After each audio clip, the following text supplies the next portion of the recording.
Olá, você que nos acompanha toda semana nessa missão pública de gravar trajetórias e conversas sobre o espelho das nossas relações sociais. Você bem sabe que a nossa contribuição é para ter o arquivo dos nossos protagonistas sociais em todas as escalas da chamada pirâmide social. E com isso oferecer a você não só uma informação sobre aqueles que lidam com a nossa comunidade em cada uma de suas atribuições, mas de que você possa, através da história de cada um dos nossos convidados, também olhar o mundo ao seu redor. E a partir daí, quem sabe, ver se é o caso de os seus planos poderem ser revisados, tocados. Ao final, a vida é um processo de escolhas e desafios. Fernando Macelli Helene, muito obrigado por ter aceito o nosso convite. É um prazer muito grande, Nelson.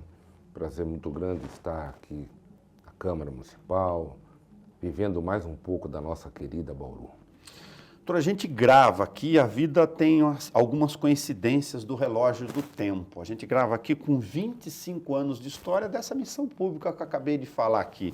E o senhor é personagem dessa história coincidentemente há 25 anos de uma missão que a gente vai falar um pouco dela, que é ser promotor público só na função de cidadania e patrimônio público. Olha o tamanho dessas duas expressões. Sabe, Nelson, a gente quando começa a estudar direito, nós não imaginamos aquilo que vai acontecer com todos nós. Quando eu ingressei na Instituição Toledo de Ensino, em 1983, eu passava de frente à biblioteca da faculdade e imaginava ser impossível alcançar certos degraus, né? certos patamares, né? E a vida me trouxe de volta a Bauru, me trouxe de volta a Rodrigues Alves, a Batista, a Pedro de Toledo, a Bela Vista, a Vila Falcão, ao Geisel, e me sinto verdadeiramente em casa, estando aqui em Bauru.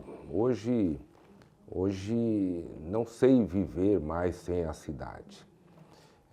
É uma pena que eu não consigo transitar a pé na cidade, não tenho tempo, mas gostaria muito de voltar a comprar roupa na Casa Carvalho, na Batista, de ir à Praça Portugal, que era o encontro dos adolescentes.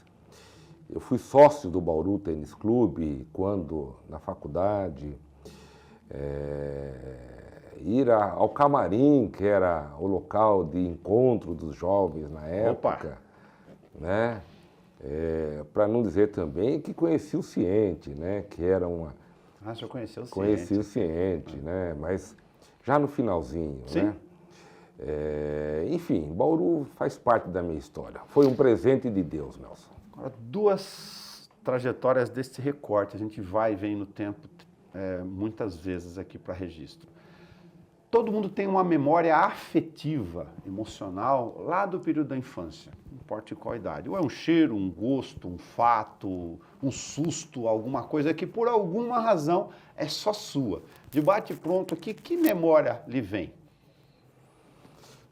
Eu acho que uma pureza pessoal. A minha infância toda foi marcada com muitos amigos. Jaú. Nesse período inicial. Jaú, muitos amigos, as brincadeiras da infância, né? O carrinho de rolimã, o soltar pipas, jogar futebol, enfrentar as salas de aula, né? As dificuldades do ensino fundamental. O senhor pegou Bedel na sala de aula? Peguei Bedel, sim. Eu fui aluno também do Colégio Objetivo, do professor Duda, lá em Jaú, da unidade que tinha em Jaú. Dizendo que legal, não sabia. Isso. Então, assim, as festas juninas, né? Jaú tem um clube bastante tradicional, o Caiçara Clube, então, as festas, as paqueras, né? Os medos, né? O primeiro baile, né? Que eu acho que nem tem mais, o primeiro baile, né? E, assim, aquela pureza que nós tínhamos dos anos 70, dos anos 80, né? Talvez as músicas melhores dos anos 80, até hoje aclamadas, né? Muita risada, muita brincadeira, sem que houvesse qualquer desvio de comportamento, sem que a gente deixasse de respeitar os pais, os amigos, né? Os tios, os avós. E foi muito bom, foi maravilhoso, algo impressionante pelo brilho que teve, né? Eu vejo que hoje os jovens talvez não saibam o que é jogar bets na rua, né? Lá nós chamávamos de lesca, né? Lesca? Era um jogo de lesca, na verdade era o bets, né? Tá. Um pedaço de madeira de um lado. Um pedaço de madeira, uma lata, né? Pipa, e sim, quando cortava a pipa, chorava, e porque perdeu a pipa, custava R$5, R$2, R$1. Sim. E muitas vezes nós mesmos construíamos, né? Sim. Os nossos carros de rolimã. Pegar colatenais e vamos lá Pois fazendo.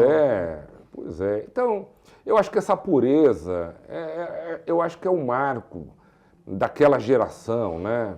Não existia droga, não existia crime, a gente dormia de janela aberta, muros baixos na residência. Doutor, outro recorte importantíssimo pela fase natural dos ciclos da vida. A gente sempre pergunta isso aqui, principalmente com quem já tem essa trajetória toda formada, depois a gente vai falar do outro ciclo, que é chegar aos 17 anos, 16, 17, 18, ter que escolher uma profissão, para lembrar lá do tempo no jovem. No caso do senhor, agora é fácil olhar para o espelho e falar, pô, é direito. Mas quando o senhor estava aos 17, como é que foi com você? Foi terrível, terrível.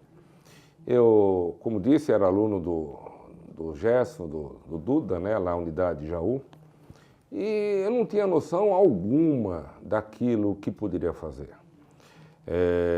Claro, o curso de medicina sempre foi e talvez sempre será um ponto que os alunos olham, talvez pela dinâmica, pela trajetória econômica que pode ofertar. Mas no meu caso, eu não tive não tinha nenhuma opção, não sabia exatamente o que ia fazer e eu tive uma sorte muito grande. Eu tenho um primo que na época que eu estava fazendo vestibular foi aprovado no concurso para juiz de direito.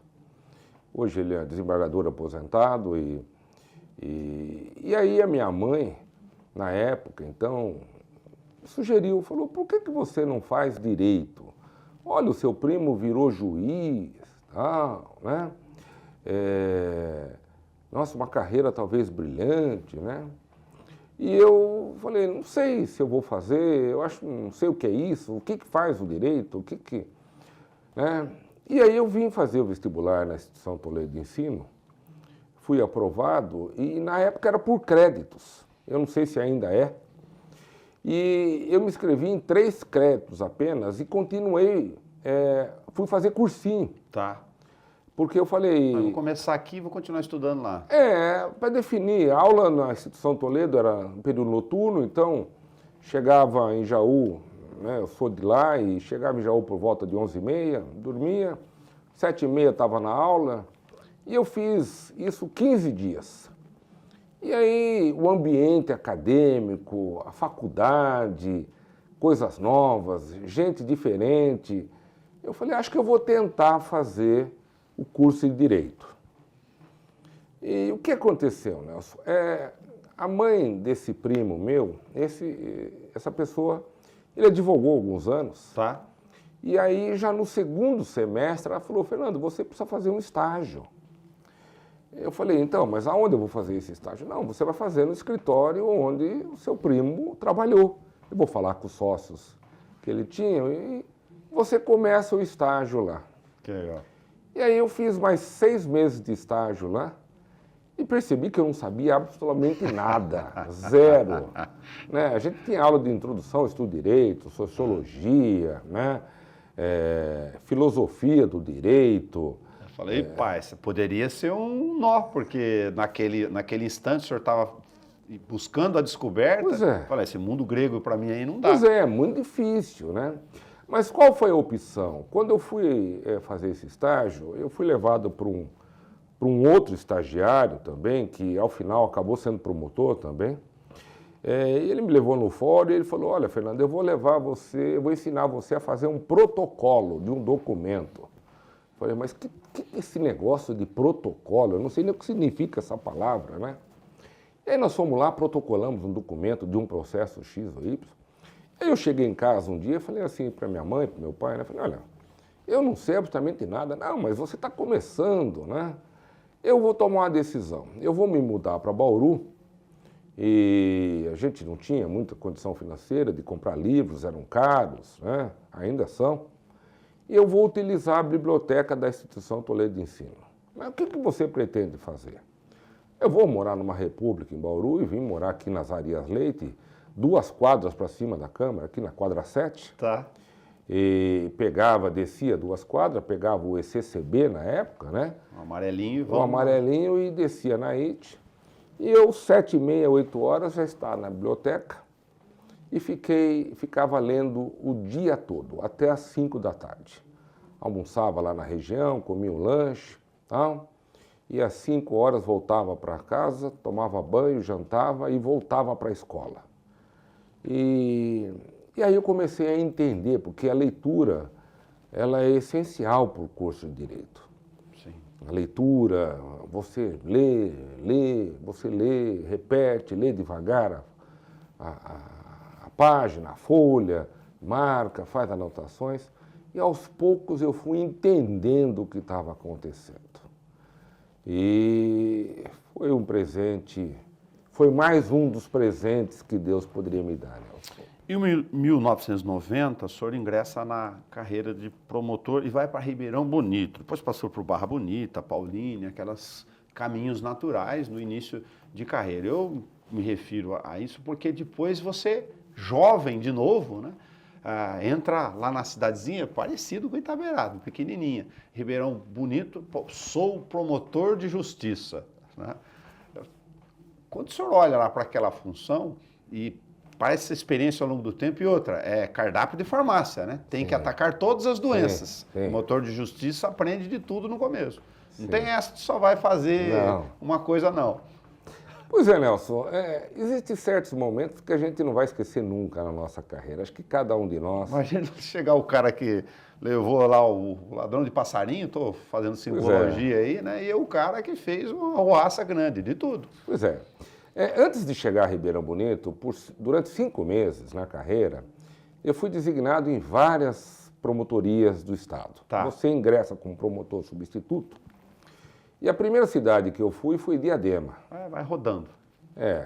Cheguei lá em Diadema, fomos de ônibus. Eu estava acompanhado, inclusive, pelo colega Paulo Fogagnoli, que é promotor criminal aqui em Bauru. E chegamos no fórum, jovens, eu tinha 24 anos na época, e ao chegar no fórum, identifiquei, procurei a sala do Ministério Público e um policial começou a seguir a gente. Na verdade, eu já fiquei incomodado, porque era o meu primeiro dia como promotor. E aí eu olhava para trás, o policial, onde é que eu ia, o policial ia.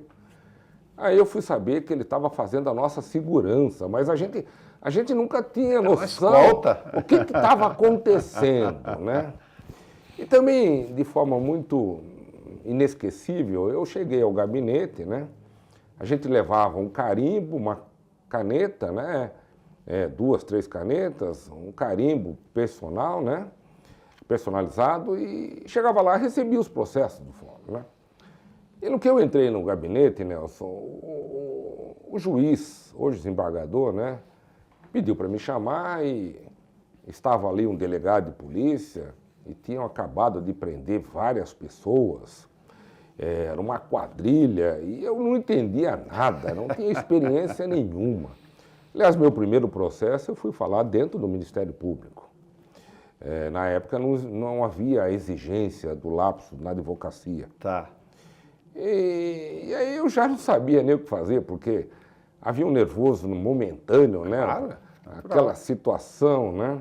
Aí o juiz percebeu e falou, não, Fernando, nós vamos fazer isso, só estou comunicando você. Ele talvez até mudou de ideia, talvez ele pedisse minha opinião e aí no segundo momento que ele viu...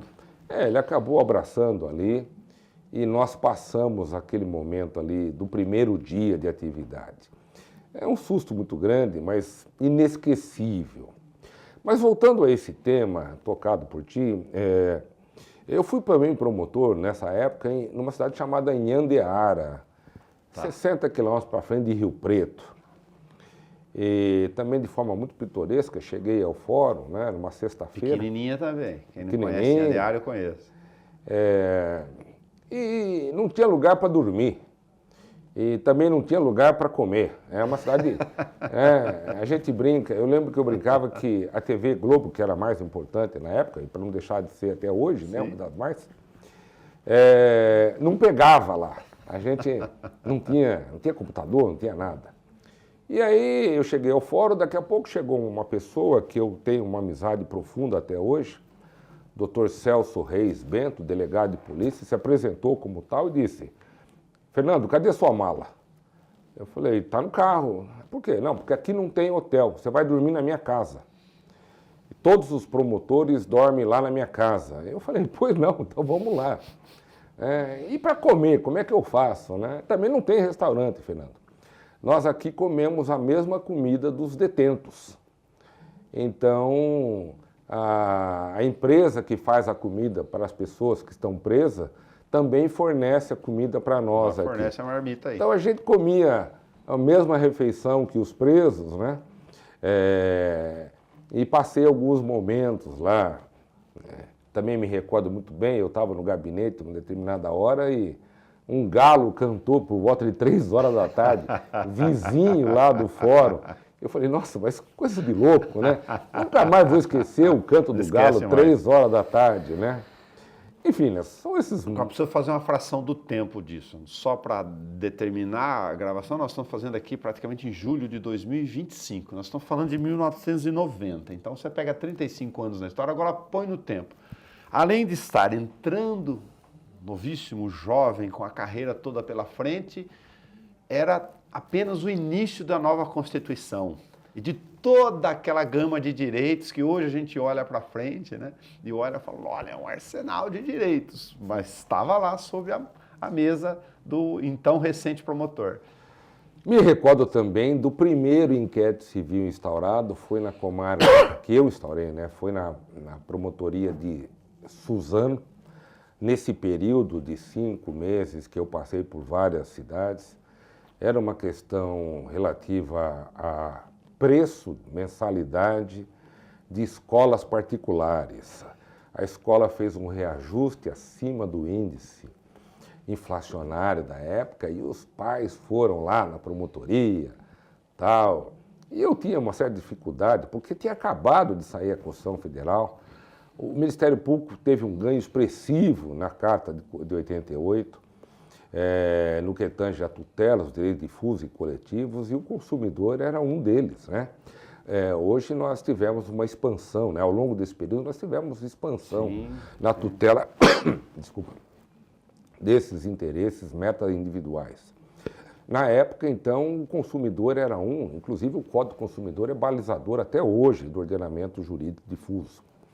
E foi o meu primeiro inquérito, mas eu permaneci lá em Suzano apenas 1 mês, então eu dei o início e o colega que me sucedeu, eu não tive notícia de qual foi o desfecho, mas foi o primeiro, uma questão de uma mensalidade escolar. Vou dar um pulo no tempo apenas por uma questão de registro. Em 2001, por volta disso, já com a bagagem de promotor de todas essas passagens, como deve ser interessante essa questão natural da experiência em todas as áreas, né? O senhor assume, para quem não se lembra, numa situação de muita efervescência. A fogueira estava solta aqui na cidade de Bauru, né? Há apenas 25 anos, para quem gosta muito de história, mas uma enormidade de centenas de inquéritos civis já consolidado com essa função dessa outra fase da chamada Lei Federal 8.429 de 92. Aí um jovem petulante repórter entra para o senhor na sala do fórum da Afonso Pena da Boa Vista e fala, senhor, sabe o tamanho dessa cadeira aí? Pois é, esse repórter é o senhor Nelson Gonçalves, que eu estimo até hoje, tenho ele como um grande amigo e parceiro do Ministério Público. O que me trouxe a Bauru, proximidade com a família, mas Paulínia, que é a cidade onde eu exerci minhas funções também como promotor, na época aí ainda era um foro distrital de Campinas. E eu exercia essa função ali em Paulínia. Paulínia é uma das, se não for a maior, uma das maiores cidades do Brasil com renda per capita. Sim, sim. Por conta da refinaria, da Replan. E o patrimônio público é muito ácido ali também. Então, desde que eu entrei na carreira, Nelson, eu exerço a função de promotor do patrimônio público. Nas cidades pequenas, onde você é único, você já exerce essa função. Sim. E com o advento da Constituição de 88, surgiu na sociedade brasileira uma vontade político-social de procurar mais o Ministério Público. O Ministério Público começou a ofertar algo que não existia antes do advento da Carta Maior. E nós começamos a entender, a ingressar no meio político-administrativo das referidas cidades que integravam cada uma das respectivas comarcas. Paulínia foi uma escola muito grande e, quando cheguei a Bauru, soube, né, anteriormente daquilo que vinha sendo acontecido, estava acontecendo, né? Inclusive, fui convidado a conversar com uma pessoa que ocupava o cargo maior do Ministério Público de São Paulo, onde ele me participou daquilo que nós iríamos enfrentar, né? Mas, graças a Deus, acredito que, se não fiz o melhor, talvez fiz o que mais era possível à minha pessoa. Foi muito bom. Nós tivemos, hoje, transcorrido 25 anos, nós temos uma outra Bauru. Houve um auxílio muito grande de vários segmentos da cidade, imprensa escrita, imprensa falada, sociedade civil, né, Ministério Público. Eu acho que nós caminhamos razoavelmente bem até os dias de hoje, graças a Deus. Do ponto de vista de normas, regramentos, eu fiz referência, lógico, à Constituição de 88, o senhor é produto da trajetória do próprio tempo dessa nova legislação aí. Então, você tem a Constituição de 88, a gente acabou de falar da Lei de Improbidade de 92, a Lei de Ação Civil Pública está tudo nesse bojo, a Lei de Licitações, para não esquecer da antiga 8.666, também é dos anos 90. O senhor ingressa em Bauru, veio a Lei 101, dando um outro aperto, o regime fiscal no país, isso tudo para você que está agora jovem na internet aí e não olha para o tempo, olha no curto espaço de tempo quantos regramentos a gente chega até aqui com esses instrumentos no meio. E a descoberta das portas do Ministério Público, como o senhor falou, né? Entra desde o cidadão que está lá em Taquarituba, que o senhor foi lá perto de Itaberá, e um problema do meio ambiente, perturbação do sossego, e o cara batendo a porta lá com o jornalista chato no telefone, falando, olha, tem aí o problema da merenda, o problema não sei do que, e vamos lá, precisamos abrir inquéritos civis e analisar tudo isso. É assustador quando a gente olha, estou falando como um jornalista leigo que gosta, como o senhor sabe desse assunto, a quantidade de informação e de instrumentos só concentrado nesse período. Historicamente, talvez nós dificilmente tenhamos a repetição de tudo isso. Muito bem lembrado, todo esse ordenamento jurídico que começou exatamente, e eu quero aqui dizer, começou aqui em Bauru, porque o grupo de estudo do Ministério Público de São Paulo foi o idealizador do inquérito civil. Eu não sei se isso é muito anunciado em nossa cidade, mas nós tivemos aqui profissionais no Ministério Público de São Paulo que idealizou o inquérito civil. E que nós tínhamos aqui o inquérito penal, né? Sim. Os promotores recebiam os inquéritos, não havia tutela de direito difuso e coletivo. Havia apenas o ordenamento civil que falava em reparação de dano, mas o Ministério Público era pouco acionado.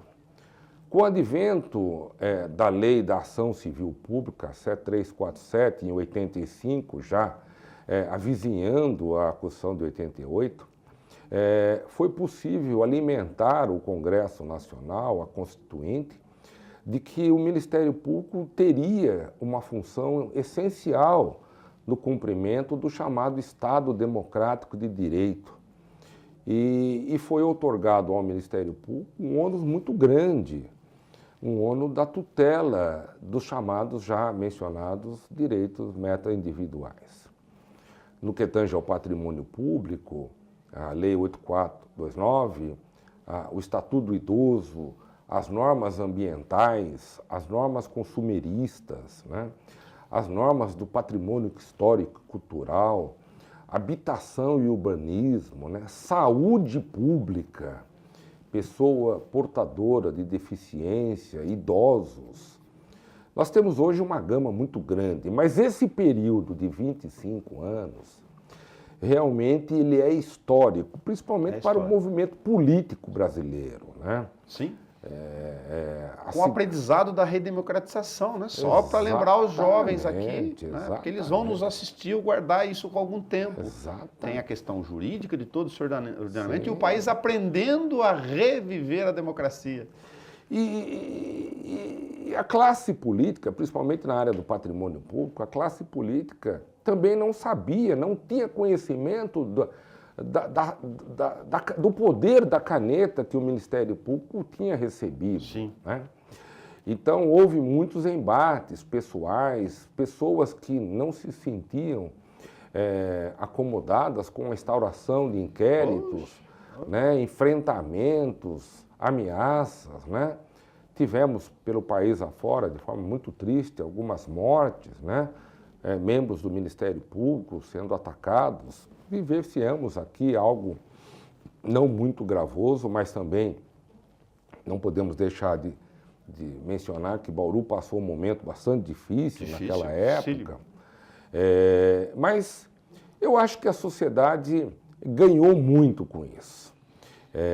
Hoje os limites, né, a própria atuação do Tribunal de Contas hoje é uma atuação muito mais significativa, auxiliando os poderes legislativo na análise dos contratos, das contas, dos recursos que são ali apresentados, dos julgamentos, alimentando o Ministério Público, formando, Nelson, uma verdadeira teia de proteção, uma rede de proteção ao que nós chamamos patrimônio público e social, envolvendo todos esses direitos referidos. Foi um ganho expressivo para a sociedade. Agora, preciso, para a questão de registro histórico, jurídico e até sociológico, fazer o recorte olhando perspectiva com a contribuição do senhor da nova fase. Como a gente sabe, a gente falou da 8429, os anos 90, e a gente tenta falar um monte de número aqui para você, mas olha lá, 14133.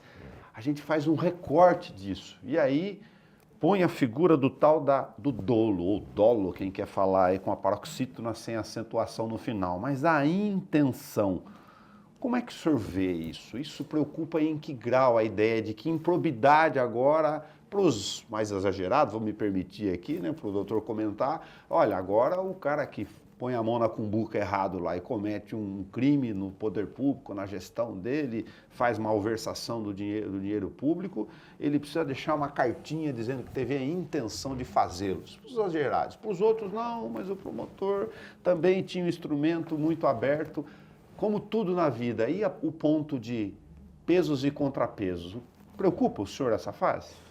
Preocupa bastante, Nelson. Eu acho que a sociedade perdeu muito com a reforma, né, a revogação parcial, vamos assim chamar, da lei de improbidade administrativa.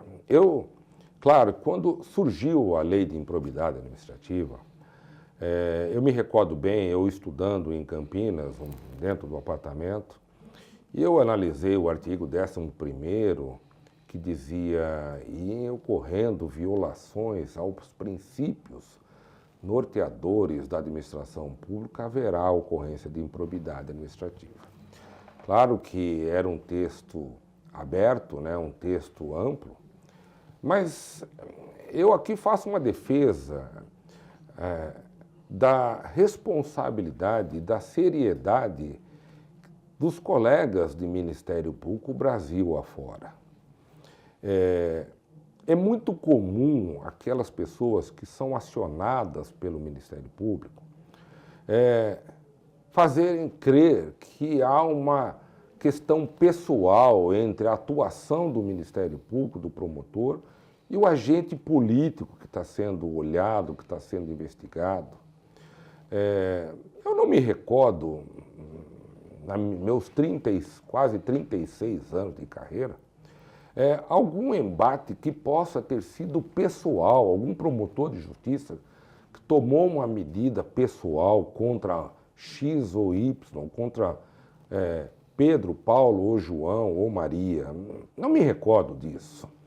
O que existe, na verdade, é a necessidade, sempre existiu e vai existir, a necessidade de uma atuação séria, serena, em respeito àquilo que é público, que me parece que causa um dano muito maior, muito superior à sociedade, quando nós falamos de um desvio de patrimônio, de saúde pública, de dinheiro da educação, de dinheiro da alimentação, de merenda, de dinheiro que cuida de enfermos, de hospitais, remédios, compras. Isso é gravíssimo.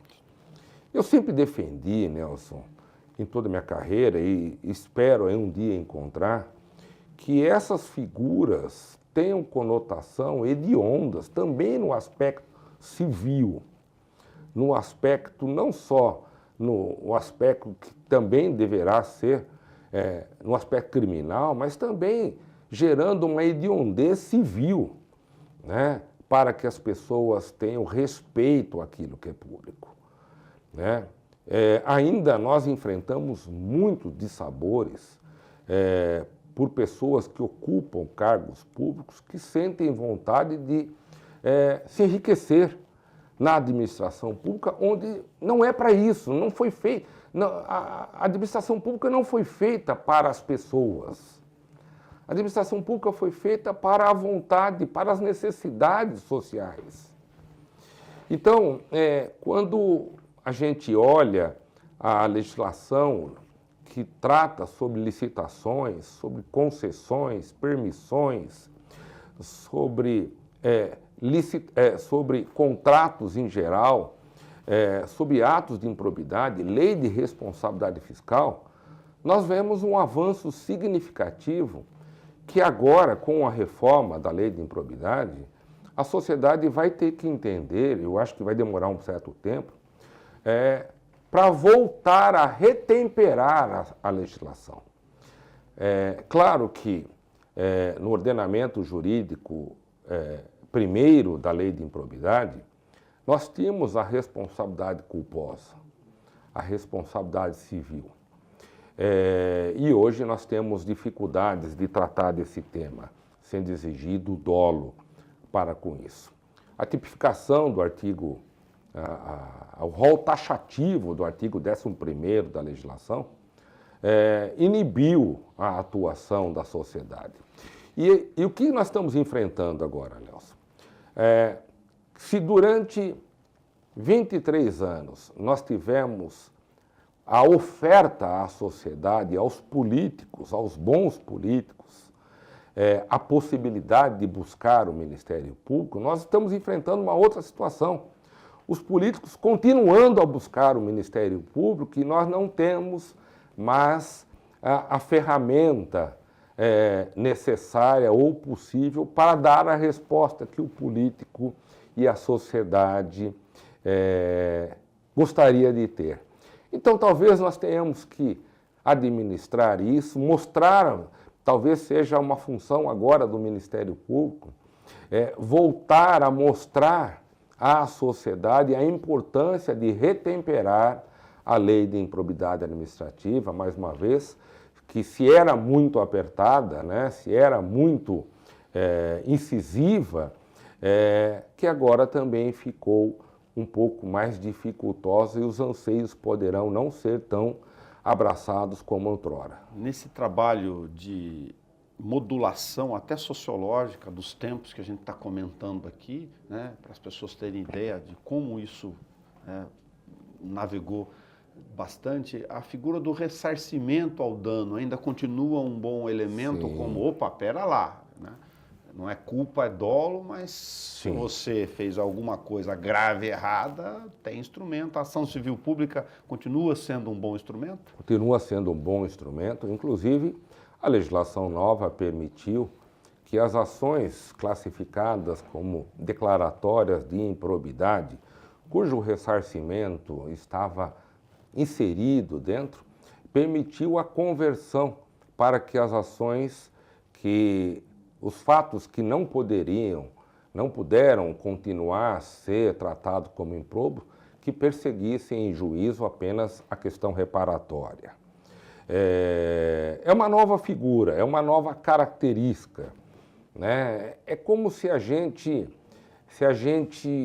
olhando bem, a sensação que se tem, Nelson, é como se a gente tivesse, eu vou usar alguma expressão, sendo vítima de um delito contra o patrimônio, e a gente só pudesse buscar do infrator que ele reparasse o dano, mas que ele não fosse punido pelo delito contra o patrimônio. Certo. É uma sensação um pouco distoante do próprio direito penal que nós temos de forma vizinha, né? Até porque muitas ações que tratam, muitos inquéritos que tratam sobre o aspecto civil da ilicitude administrativa se caracterizam também como ilícitos criminais. E lá você tem a punição do infrator com uma retribuição, né? Não é muito bem usado no direito penal, mas a aplicação de uma medida, inclusive voltada até a privação da liberdade para o infrator, mas que no direito civil nós ficamos agora só com a reparação. Não podemos, muitas vezes, sequer buscar a aplicação de uma multa, porque a sanção de multa, a lei de improbidade, ela no seu artigo 12º, ela dava ao judiciário, ao poder julgador, a possibilidade de flexibilizar e entender que aos ilícitos administrativos menores poderiam ser aplicados simplesmente uma multa, além da reparação de dano. Repara o que tu fez aqui. Mas pague uma multa para que isso não ocorra. Fica no registro aqui. Exatamente. O registro, inclusive, no Conselho Nacional de Justiça, que é feito quando dá a sanção por improbidade administrativa. Então, a sociedade ainda talvez não tenha total conhecimento disso, por conta do lapso curto ainda e os efeitos, né? Eu falo efeitos por quê? Porque, por exemplo, esta semana, Nelson, nós estamos em junho de 2025, nós tivemos o julgamento aqui por Bauru, em primeira instância, de uma ilicitude ocorrida numa licitação na Endurb em 2012. Então, nós estamos falando em 13 anos para que um processo percorra a primeira instância. Então, haverá a necessidade de um percurso temporal para que a sociedade entenda das necessidades de se lutar junto ao Congresso Nacional para um retempero do ordenamento jurídico que trata da improbidade administrativa. Doutor, todos temos uma fração natural do tempo em relação àqueles que nos conceberam. Onde o senhor se vê em Orlando? Praticamente tudo. Foi uma pessoa historicamente muito forte em mim, foi um grande companheiro, talvez um ensinamento muito expressivo e, além de tudo, um amigo, um irmão que eu jamais vou esquecer. Meu pai foi uma pessoa que me ensinou muito. E um dos momentos mais marcantes da vida dele, eu era estudante ainda de Direito, e ele trabalhava no ramo agrícola, e ele Mexer com café. mexia com café, adubo, e eu ia com ele, porque ele era meu companheiro. E ele falou, Fernando, eu estou negociando sacas de adubo com um desembargador. E você, estudando Direito, você não quer ir comigo? Porque eu vou até a casa dele. E eu fui visitar esse desembargador na vizinha Piratininga. E a hora que eu entrei na casa dele, desse ilustre membro do Poder Judiciário, ele olhou para mim e falou, Fernando, você está estudando Direito, tal, e eu vou dizer para você uma coisa. Uma das coisas que mais me chamou a atenção no seu pai foi que ele tem uma pasta onde ele guarda as coisas. Ele andava com uma pasta, documentos, né? E ele, na pasta, eu perguntei, eu vi a hora que ele abriu a pasta, eu perguntei por que tinha dinheiro do lado direito da pasta e tinha dinheiro do lado esquerdo da pasta, que chamou a atenção do desembargador. E ele teria dito ao desembargador, porque esse dinheiro aqui é da empresa que eu represento, e esse aqui é o meu, e eu não misturo um com o outro. E isso, Nelson, eu vou levar até os últimos dias de vida. Aquilo que é meu, aquilo que não é meu, jamais será meu. Onde a dona Jovete fala com o senhor?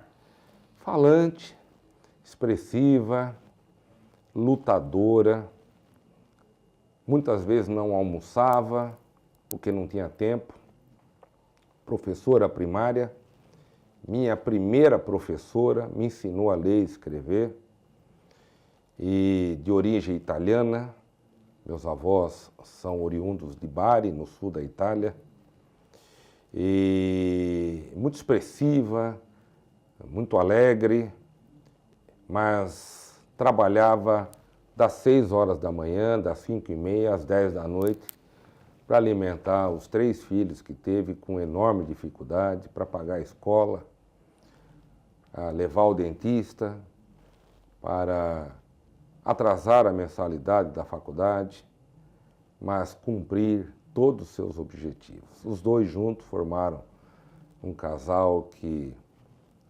balizou os 3 filhos. Eu tenho uma irmã que aposentada já como assistente social na prefeitura de Jaú. Eu tenho um irmão que aposentado também, auditor da Receita Federal. Enfim, eles mostraram que existiam 2 caminhos: os estudos e a honestidade. Fatores pilares da educação dentro da nossa residência. E valeu a pena. Valeu a pena porque resta muita saudade, e se restou muita saudade é porque foi muito bom conviver com eles. Talvez Deus nos propicie um encontro, talvez seja hoje o maior presente que poderíamos receber, né? Reencontrar as pessoas que amamos até hoje. Algo simplesmente que a vida ainda nos demonstrará se é possível ou não, Nelson. 25 anos depois, só desse período de Bauru, mais de 35 já acumulados, o senhor tem ideia de quanta renúncia social o senhor acabou tendo que fazer em função da cadeira que o senhor ocupa, não mais a caneta hoje, que está nas tecnologias do computador? Olha, Nelson, eu acho que estar no Ministério Público é preciso saber que envolve muitas coisas. Muitas vezes o jovem, ao ingressar no Ministério Público, tem uma sensação muito grande, né? De passar a realizar uma profissão, né, significativa. Mas existem renúncias que devem ser observadas de forma natural. Eu acho que para que o profissional tenha sucesso, ele tem que se adequar a isso. É como a mão de uma pessoa e uma luva, onde um encaixa sobre o outro de forma perfeita. Naturalmente, os ministérios públicos do Brasil, eles buscam pessoas que já possuem um perfil que se amolda às necessidades sociais, às necessidades de se almoçar sozinho em restaurantes, às necessidades de se trajar adequadamente, de se portar, de representar o Estado, inclusive em sua moradia, nos seus relacionamentos de amizade, sem que a gente tenha que deixar de enfrentar e conviver com a sociedade, né? Se Bauru ainda, para quem ocupa esses cargos, a gente consegue ver como uma cidade pequena, tendo ainda 400 mil habitantes, imagine ser promotor, né, em Itaberá, ou na já referida Ribeirão Bonito, que hoje deve ter lá seus 14, 15 mil habitantes, né?